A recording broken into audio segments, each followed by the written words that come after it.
كُنتُمْ خَيْرَ أُمَّةٍ أُخْرِجَتْ لِلنَّاسِ تَأْمُرُونَ بِالْمَعْرُوفِ وَتَنْهَوْنَ عَنِ الْمُنكَرِ وَتُؤْمِنُونَ بِاللَّهِ.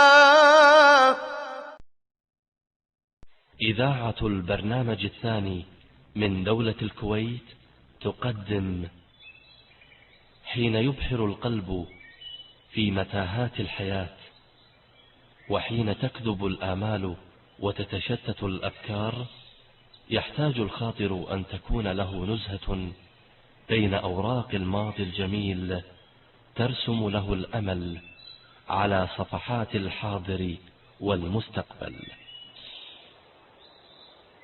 نزهة الخاطر، إعداد وتقديم فضيلة الشيخ سالم العجمي، إخراج فهد الصلال.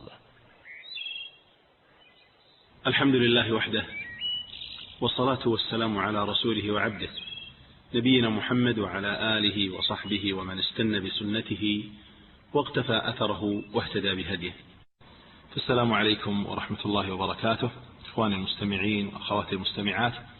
في هذه الحلقة الجديدة يتصل حديثنا بسابقه حينما تكلمنا عن مسألة اللسان.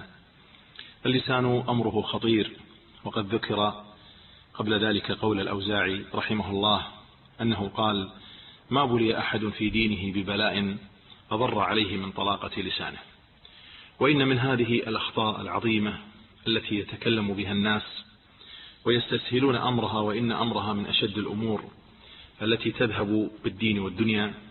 أما بالدين فتذهب حسنات المرء وتحمله أوزار غيره، وأما من ناحية الدنيا فإنها تسارع إلى وقوع الإنسان في الهلاك والعطب وكثرة المشاكل مع الناس التي تؤدي به عن الخروج عن المألوف وحصول ما لا تحمد عقباه، وأن ينتقل من مشكلة تلك المشكلة، وأن ينتقل من مصيبة تلو المصيبة.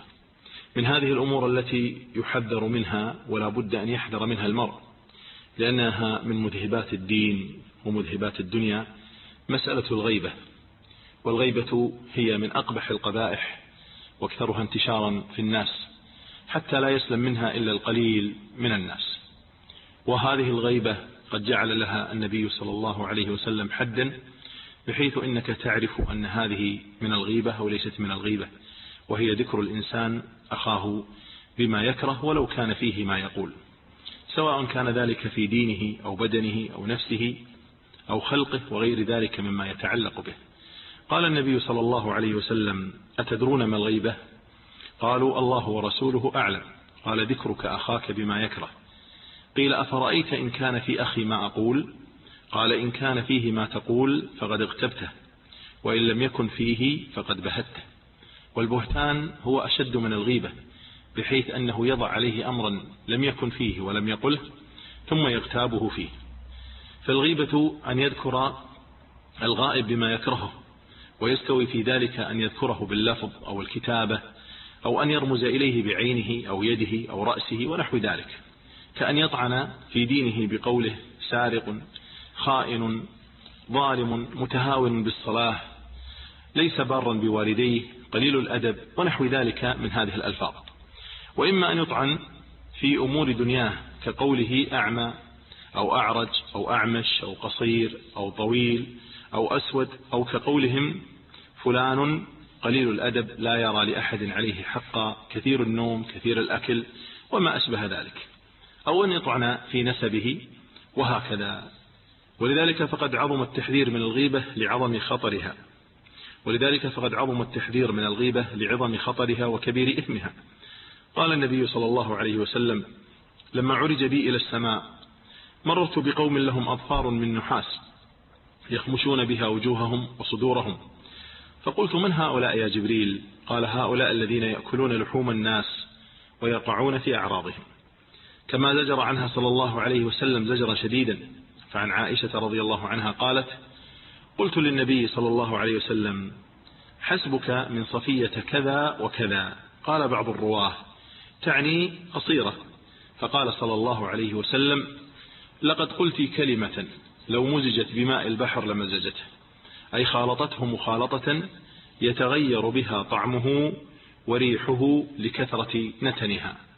واغتياب الناس مما يشين المرء ولا يزينه، ودليل حسد الناس على ما آتاهم الله من فضله. ولذلك عد بعض السلف ترك الغيبة من المفاخر. قال الأحنف: في خصلتان: لا أغتاب جليسي إذا غاب عني، ولا أدخل في أمر قوم لا يدخلونني فيه. وقيل للربيع بن خيثم: ما نراك تعيب أحدا؟ قال: لست عن نفسي راضيا فأتفرغ لذم الناس. ثم قال: لنفسي أبكي، لست أبكي لغيرها، لنفسي من نفسي عن الناس شاغل. ويقال: لا تأمن من كذب لك أن يكذب عليك، ومن اغتاب عندك غيرك أن يغتابك عند غيرك. والمغتاب يهدي حسناته لمن اغتابه، كما أشار إلى ذلك النبي صلى الله عليه وسلم بقوله: أتدرون من المفلس؟ قالوا: المفلس فينا من لا درهم له ولا متاع.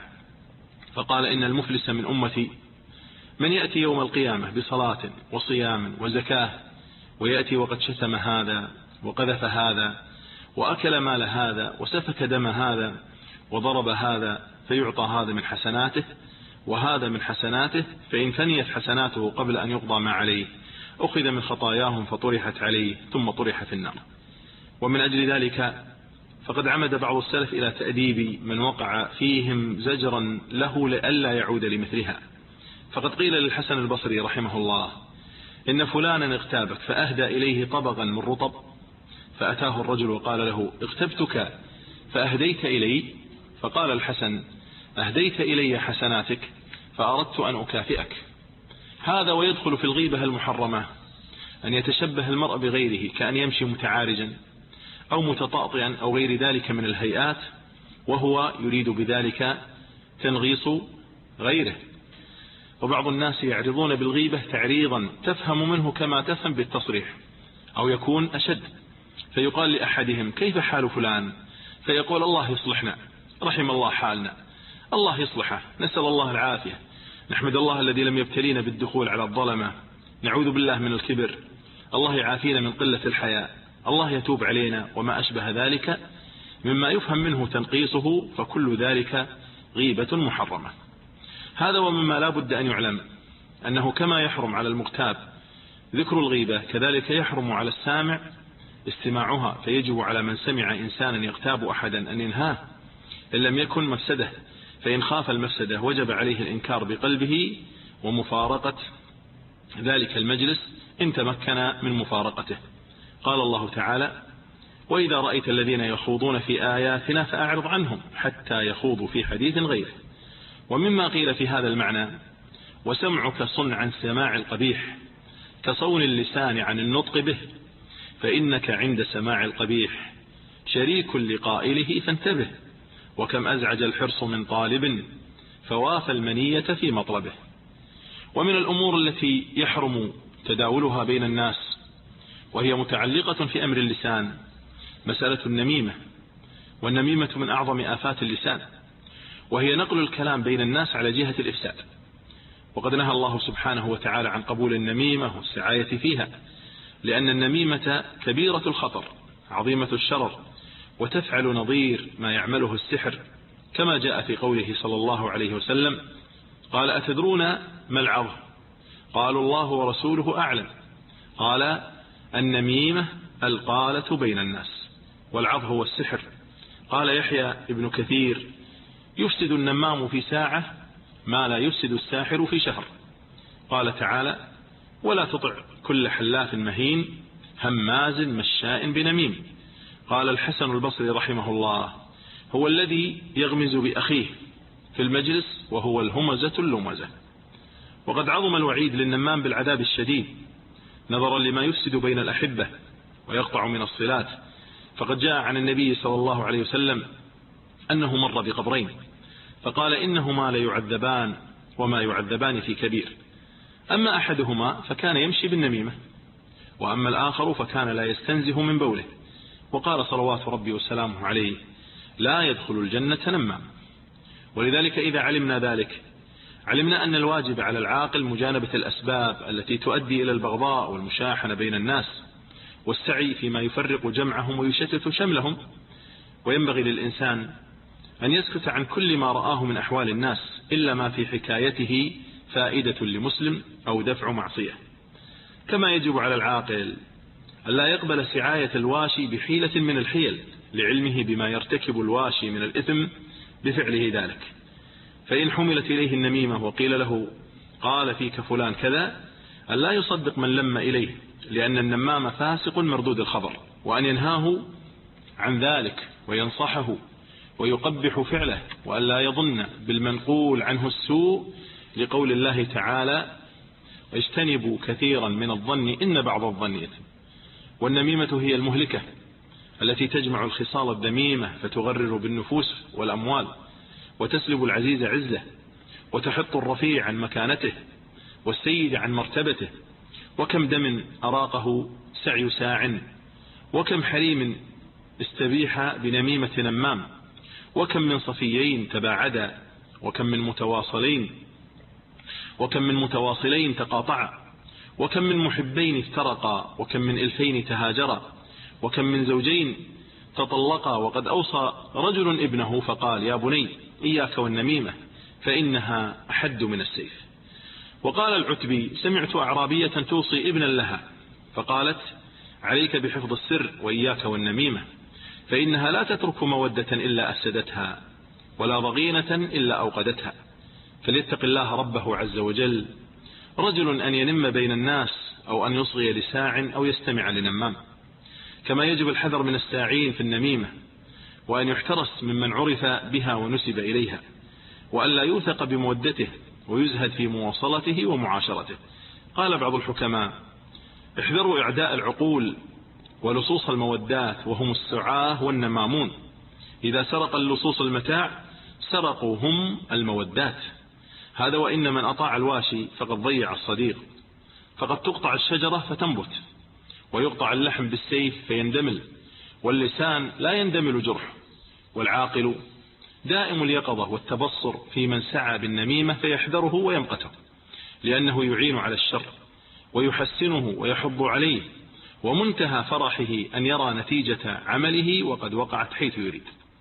دفع إنسان رقعة إلى الصاحب بن عباد يحثه فيها على أخذ مال يتيم، وكان مالا كثيرا، فكتب إليه على ظهرها النميمة قبيحة وإن كانت صحيحة، والميت رحمه الله، واليتيم جبره الله، والساعي لعنه الله، ولا حول ولا قوة إلا بالله.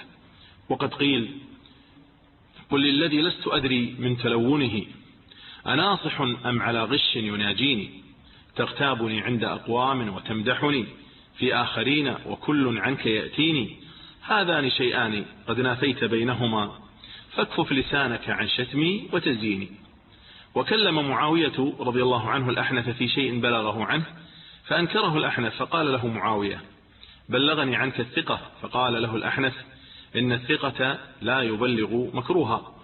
وكان الفضل بن سهل يبغض السعاية، وإذا أتاه ساع يقول له إن صدقتنا أبغضناك، وإن كذبتنا عاقبناك، وإن استقلتنا أقلناك، يعني إذا طلبت منا العفو والمسامحة سامحناك وعفونا عنك.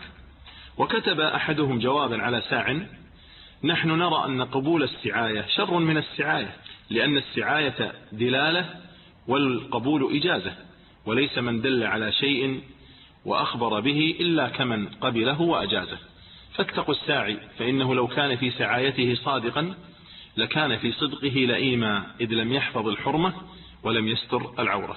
قال المأمون النميمة لا تقرب مودة إلا أفسدتها، ولا عداوة إلا جددتها، ولا جماعة إلا بددتها، ثم لا بد لمن عرف بها ونسب إليها أن يجتنب ويخاف من معرفته ولا يوثق بمكانه. نسأل الله عز وجل التوفيق والسداد. وفي الحلقة القادمة يتصل حديثنا بما وقفنا عنده، والسلام عليكم ورحمة الله وبركاته. كنتم وعبر أثير إذاعة البرنامج الثاني من دولة الكويت في صحبة فضيلة الشيخ سالم العجمي، والمخرج فهد الصلال ببرنامج نزهة الخاطر.